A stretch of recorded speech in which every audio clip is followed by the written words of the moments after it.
मुद्दा जब से सामने आया था तो उसमें आपकी पार्टी को लेकर के आपके जो लोग हैं उनको लेकर के जांच का विषय भी शुरू हुआ है। अब कई ऐसे नेता हैं जो एमएम पार्टी को ही बैन करने की बात कर रहे हैं। आप किस तरह से इस मामले को देखते हैं? देखिए, ये बीजेपी के नेता ने, नफरती चिंटू मैं इनको बोलता हूँ। इनके बयान को आप ज़्यादा तवज्जो मत दो।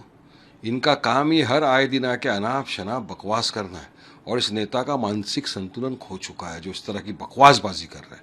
इनको पता है इन्वेस्टिगेशन पुलिस ने किया, एसआईटी द्वारा इन्वेस्टिगेशन किया, बयान दर्ज किए गए हैं, सबके चार्जशीट दाखिल कर दी गई है, कोर्ट में मैटर सब जुडिस है, सब जुडिस मैटर कोर्ट में, और आके यहाँ पे अनाप शनाप बकवास कर रहे हैं। इनको कायदा कानून कुछ मालूम है या नहीं? क्या जज बन गए क्या ये? और इस तरह से हर बार आके एक पार्टी के बारे में ऐसा बोलना कि बैंड लगाओ, ये आतंकवादियों के साथ इनको जोड़ना, मैं समझता हूँ सरासर गलत है। इनको मालूम क्या है हमारी पार्टी के बारे में? अरे भाई, पूरी पार्टी नेशनल पार्टी है, हमारा पार्टी प्रेसिडेंट 5 टर्म के एमपी है, एमएलए रह चुके, और इनके अब्बा के अब्बा ने, भारत देश ने जब ऑपरेशन सिंदूर हुआ, हमारे पार्टी प्रेसिडेंट को विश्व में भेजा था।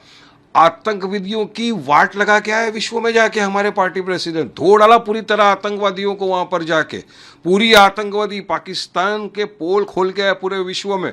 और ये शख्स उन्हीं की पार्टी को, एमआईएम के बारे में इस तरह की अनाप शनाप बकवास करता है। मुझे लगता है 2 मिनट की पब्लिसिटी जो है ना आप लोग की तरफ से उनको मिलती है, ये पब्लिसिटी क्रेजी गाय है। और कभी कभी लगता है कि लगा के तो नहीं आते ये, इस तरह की बकवासबाजी करने का तुमको कौन अधिकार दिया भाई? और क्या कर रहे मोदी जी? सबका साथ, सबका विकास, सबका विश्वास, ऐसा होगा? हाँ, एक पार्टी के बारे में इस तरह की बकवास कर रहा है जो पार्टी दलितों की, मजलूमों की, मुसलमानों की, पिछड़े वर्ग की आवाज है, हक इंसाफ की बात करती है, संविधान के दायरे में रहकर अपनी बयानबाजी करती है। उस पार्टी के बारे में ऐसा बोलना, इनके साथ जोड़ना, उसके साथ जोड़ना, आतंकवादी के साथ जोड़ना, मैं समझता हूँ सरासर गलत है। और महाराष्ट्र के मुख्यमंत्री देवेंद्र फडणवीस जी से मेरा आह्वान है आपके जरिए कि इस नफरती चिंटू नीतीश राणे को रोकिए, इनकी जुबान पे लगाम लगाइए। बहुत अनाप शनाप बोल रहे हैं, जुबान हमारे मुंह में भी है, बहुत बोल सकता हूं मैं भी, मुंह तोड़ जवाब दे सकता हूं इनको। ये हरा सांप बोलने वाला, ये खुद एक लाल बिच्छू है, लाल बिच्छू। रोकिए इसकी जुबान को, ये वातावरण खराब कर रहे हैं। किस तरह से अल्फाज इस्तेमाल करना, मैं समझता हूँ सरासर गलत है ये। ऐसे मंत्री हैं कुर्सी पर बैठे हैं जहां पर हम देख रहे हैं कि महंगाई का मुद्दा हो, देश में जो है तेल की किल्लत धीरे धीरे आ रही है, उसे साइड में रखते हुए इस तरह के बयान देते हैं, हिंदू मुस्लिम को लेकर के सामने लाकर रख देते हैं। क्या इस पार्टी को आप कैसे देखते हैं और क्या कहाँ तक ये जायज? देखिए, बीजेपी की एक पॉलिसी बन गई है, ध्यान भटकाऊ पॉलिसी। आज देश के सामने जो मुद्दे हैं, बढ़ती हुई महंगाई का, आपने 1 महीने में 4 मरतबा पेट्रोल डीजल का भाव बढ़ा दिया, उस पर लोग सवाल कर रहे हैं। नीट का पेपर लीक हुआ, 22 लाख स्टूडेंट के करियर के साथ आपने खिलवाड़ कर दिया, 5 स्टूडेंट ने आत्महत्या कर दी।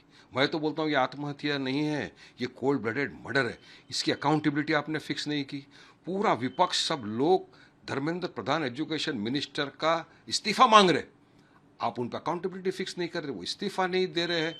देश में इतने सारे मुद्दे हैं, ये मुद्दों से जो ध्यान भटकाना है बीजेपी को, तो उसके लिए हर दिन जबरन धर्मांतरण की कभी बात करने आ जाएंगे, कभी मदरसों का सर्वे करने के लिए बात करने आ जाएंगे, तो कभी इस तरह के उनके नफरती चिंटू आकर मुसलमानों के खिलाफ नफरत फैलाएंगे।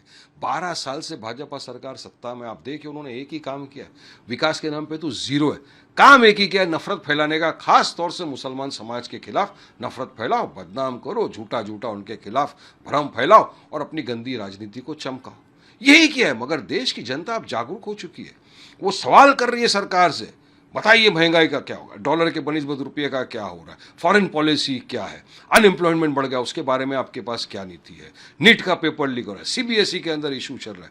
तमाम मुद्दों से ध्यान भटकाने के लिए भाजपा सिर्फ और सिर्फ देश भर में हिंदू मुसलमान की राजनीति कर रही है। पीएम को भी 12 साल हो गए, नया रिकॉर्ड बीजेपी की तरफ से कहा जा रहा है कि प्रधानमंत्री ऐसे कि जो 12 साल देश के हित में काम कर चुके हैं। नहीं, नया रिकॉर्ड तो मैं बताया ना, तोड़ेंगे नफरत फैलाने का। जो नफरत फैल रही है भाजपा के मंत्रियों द्वारा, आए दिन हम देख रहे हैं, आप और हम, किस तरह से हो रहा है, तो ये बस नफरत ही फैला। मेन मुद्दे पे कब बात करेंगे? जनता के सवाल का जवाब क्यों नहीं देते? 12 साल में पीएम मोदी ने एक भी प्रेस कॉन्फ्रेंस किया क्या? ये रिकॉर्ड है ना, रिकॉर्ड नहीं तो क्या है ये? और प्रेस कॉन्फ्रेंस नहीं करेंगे, लोगों को बोलेंगे आप फॉरेन में मत जाओ घूमने के लिए, टूर मत करो, खर्चा मत करो, गाड़ी के ऊपर पेट्रोल डीजल कम चलाओ, और खुद चले जाते 5 राज्य के टूर करने, और वहाँ पे जाके मेलोडी मेलोडी खेल, मेलोडी खाइए, खुश हो जाइए। अरे क्या मेलोडी मेलोडी से देश चलेगा क्या?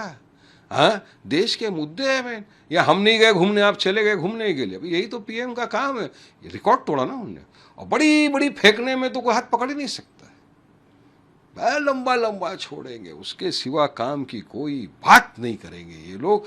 देश के मुद्दों पे कोई काम नहीं करेंगे, युवाओं के लिए, अनएम्प्लॉयमेंट के लिए कुछ नहीं बोलेंगे ये लोग। जुबान में इनको फेविकॉल चिटक जाता है, कुछ नहीं बोलते।